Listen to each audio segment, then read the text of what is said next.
that mindset of needing to be a master photographer is a dangerous one when you are first getting started, because if that's the bar that you've set for yourself, you're only going to see the negatives in your work. You're only going to see the positives in everybody else's work. And that means that you're always going to see that gap between you and every other photographer and think that you are lesser than. Now, do you think that that is a productive outlook on what started as a creative hobby? To always see yourself worse than others? Hey, welcome to the Beginner Photography Podcast, brought to you by CloudSpot, the all-in-one solution for photographers of all skill levels to deliver and sell your photos online. I'm your host, Raymond Hatfield, and today we are continuing our 10-part Photography Manifesto series. Now, if you haven't heard the Photography Manifesto overview episode, be sure to check out episode 334. You're going to get some more ideas of what it is that we're doing today. But essentially, I created this Photography Manifesto because, well, you know, all these tips and tricks that we're being told to become better photographers aren't helpful. Things like using an inflated plastic grocery bag as a softbox for your on-camera flash. These things will not help you to become a better photographer. The information that I've put into the Photography Manifesto will. Because the Photography Manifesto was created with more than 10 years of professional photography experience, and also with some of the most important takeaways that I've picked up from interviewing more than 300 world-class photographers here on the Beginner Photography Podcast. So why don't we go ahead and dive into what really matters in photography with Photography Manifesto item number 4. So the Photography Manifesto rule number 1 is that the point of photography is to enrich the human experience. Photography Manifesto rule number 2 is to be a halfway decent photographer, you must dedicate all of your time to it. Photography Manifesto rule number 3 is moment matters most in a photograph, not camera settings. And today we are talking about Photography Manifesto rule number 4. You don't need to know everything in photography to know anything about photography. Let me start by asking you a question. Have you mastered photography yet? I'm guessing that you said no because, well, you're listening to the Beginner Photography Podcast so that you can grow your skills, right? Now, even if you have been doing photography for a few years, you know, you're still relatively new. So how could you possibly master photography? Raymond, I need more time to master photography, right? And if you're not a master of photography, well, then how in the world are you going to make a name for yourself? Well, today, what we are going to do is to talk about how you can become a master photographer in, well, sooner than you could imagine. So when it comes to mastering photography, what do you think about? Probably being able to shoot in any situation, in any style, to a degree of polish that would surprise any viewer, right? Like, wow, that is an amazing photograph. And coming back from a shoot with 0 duds, maybe, right? All keepers. After all, how can somebody really call themselves a master if they're coming back with just bad photos that they wouldn't deliver to somebody? So suddenly, when we think about becoming a master photographer, the bar has been set so high to achieve that it's just impossible to become a master at photography. And that sucks to think about, because if you can't master photography, then like, what are you doing? Like, what's the point? I have had an engagement session where the couple disliked the photos so much that they had to reconsider if they wanted me to shoot their wedding. And that, man, if anybody tells you that that doesn't hurt their confidence, they'd be lying to you, because it does hurt. We view our photos almost as an extension of ourselves. So to hear that somebody dislikes their photos so much that they don't want to talk to you ever again, it hurts. Maybe you've been proud of a photo. Maybe you had a photo of a great sunset. You shared it in a Facebook group, and people threw you to the lions. What kind of composition is this? You know, if you underexposed this photo, you could have got much better colors.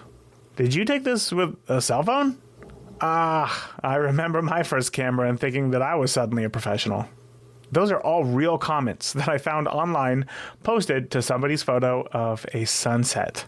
Now, as you can imagine, that was not the Beginner Photography podcast community, where everybody knows is the safest place on the internet for new photographers. Maybe you photographed a family friend and they came back with like 100 requests to change the photos. Can you edit out my cellulite? Can you make me look thinner? Can you Photoshop out my daughter's runny nose? Again, it hurts. And you feel like a failure. You feel like, if I just knew more about photography. I've been there.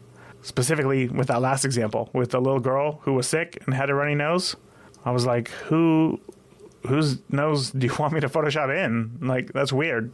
But we think, again, if we just knew everything in photography, then this would just be so much easier and we would never have these problems again. People would love my work and I would feel fulfilled in what it is that I shoot, right? But that mindset of needing to be a master photographer is a dangerous one when you are first getting started, because if that's the bar that you've set for yourself, you're only going to see the negatives in your work. You're only going to see the positives in everybody else's work. And that means that you're always going to see that gap between you and every other photographer and think that you are lesser than. Now, do you think that that is a productive outlook on what started as a creative hobby? To always see yourself worse than others. I promise you, the person who posted that sunset photo and got all of those nasty comments didn't think, wow, maybe I've got some skill and I should just keep shooting. They probably left the group right away and hung up the camera because they felt like they were so far from being a good photographer, because all the other quote unquote real photographers in the group, I mean, they must be masters to immediately have noticed the 10 things wrong with my photo that I didn't see at all. You picked up the camera for a reason, whether it is a creative outlet, whether it is to capture your children's childhood, whether it is to take great photos of a trip that looking forward to. And when you feel so far from being able to use your camera for the reason that you got it, then you lose hope. And that's bad. That's bad because it stops you from growing your skills. It stops you from taking chances with your images. It stops you from thinking for yourself and instead just, I'll just emulate all the photos that I see online with a bunch of social likes. And I get it.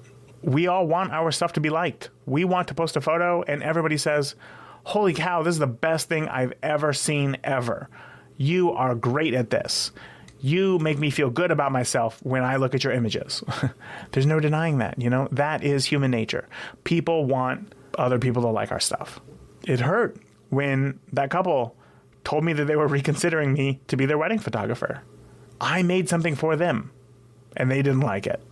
And that felt like they didn't like me. But we got to remember the reason why we got into photography in the first place.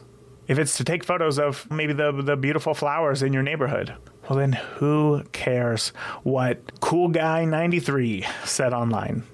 Do we still use screen names? We don't really, right? It's mostly online, just our names. Now, earlier I asked you if you have mastered photography. So I want to ask a follow-up question to that. Have you mastered life? No, of course not. That would be crazy. Master life. Give me a break. But do you have a dish that everybody loves when you cook? Do you know just when to change lanes in that tricky intersection downtown that merges from 2 to 1 that for some reason nobody seems to see coming? Come springtime, can you keep your lawn dandelion free? I guarantee you that there is stuff in your life that you have mastered. Last fall, I got really into lawn care after seeing my neighbor's beautiful lawn. From dethatching to aerating to overseeding to adjusting my soil's pH. Yeah, come springtime, I laid down a pre-emergent, which is like a barrier that stops any new growth, such as weeds and dandelions. And it's not 100% effective, but it's pretty close. So the other day I went out to mow my lawn, and before I did, I walked through the lawn and I dug out 3 or 4 dandelions. And after I cut the grass, a neighbor passing by on a walk with his dog looked at me and said, "Wow, your lawn looks amazing. What are you doing?" And I think that statement would just make 21-year-old Raymond just roll his eyes in the most ridiculous, like, that is crazy. That's stupid. But it made me feel good today.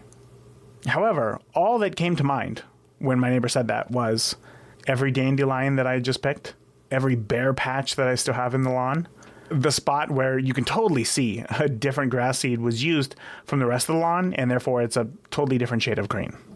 But despite not knowing everything about lawn care, honestly, there's so much that I don't know. I don't know nothing. Yeah, I don't know nothing. It's a double negative. I did it on purpose. I promise. And therefore, because I don't know nothing, I was happy to give my neighbor some tips. And I gave him tips with confidence. I'm not a master landscaper. I'm not a master lawn entrepreneur. I don't even know what a master lawn person would be called. But I was still able to give my neighbor tips on how to have a better looking lawn with confidence. Maybe you're not into lawn care. You're probably not. It's a weird thing. So we'll keep this photography related. I don't take the best photos in the world. I think that one of my biggest struggles in photography is to see a scene for what it could be, because mostly I just see a scene for what it is and how it is. Like I show up and I see it and I think I'm just going to capture it exactly like this. You know, some photographers are really good at seeing an empty room and being able to make it look amazing on camera with their use of composition or light or, what have you. I don't have that. But despite that, couples still leave me excellent reviews. Now, how could somebody leave me a 5-star review if I'm not a master photographer? The Beginner Photography Podcast, this podcast that you're listening to right now, was started as a way to talk to photographers better than myself, which is basically all of them, and find out how they see and capture the world. I started this podcast knowing and being open that I am not a master, and yet you're still here listening. You could ask me, there are just so many things about photography that I could not answer. Different types of photography, different techniques. There's just so many things. But I know enough about photography to know something. You don't have to know everything to know anything. So the problem here is that we have a poor definition of mastery. We see mastery as everything. You can pick up a camera, be dropped anywhere in the world, shoot any scene in any condition, and produce a world-class image. That is what we are considering as mastery. But that's not mastery, because if that's the definition of mastery, mastery is impossible.